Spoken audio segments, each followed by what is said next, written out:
Thank you all for being here today. I am Dan Driscoll, Secretary of the United States Army. We had two main goals today.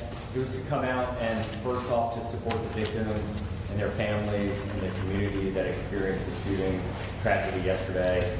And the second one was to recognize the heroism, the courage, and the selfless service of 6 soldiers who put themselves in harm's way yesterday to take care of their fellow soldiers.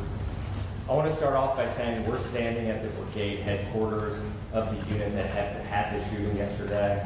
And this morning, if you were here, what you would have seen is you would have seen a lot of soldiers out doing physical training and PT. That is incredibly important to us because we are highlighting the resilience of the American soldier. We are showing their strength and their courage under fire.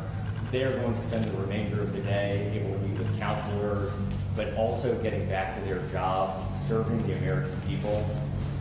We spent this morning, General Lucas and I, visiting some of our soldiers who are in the hospital and meeting with their families.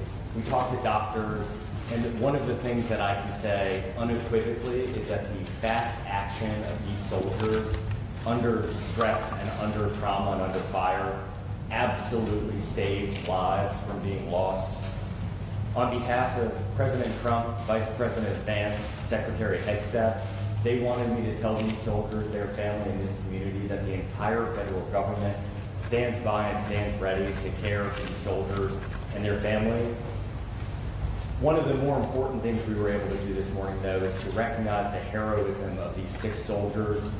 One of the soldiers tackled the person, so just think about this. They were unarmed and ran at and tackled an armed person who they knew was actively shooting their buddies, their colleagues, their fellow soldiers. Another soldier jumped on top of the person to subdue them until federal law enforcement was able to arrive. The other soldiers immediately, using their training that they had developed over years and years, started to take care of mass casualties. The hospital they took them to in March had just run a mass casualty exercise for a moment just like this. The Army does not want these moments to happen, but it stands ready when necessary to act and care for those when it does. The Army this year is 250 years old. That is 1 year older than this nation itself. These American soldiers highlight exactly what the Army has meant to this country. It has been there in some of the most traumatic moments of this nation's history, and it has been resilient, stood strong, and acted on behalf of American citizens. I just want to thank this community. It is absolutely unbelievable to me the speed with which law enforcement officers showed up, paramedics showed up. We had so many people showing up within the first hour that we actually had to stage some of them away. We are so grateful for this community and all that it does for our soldiers and their families.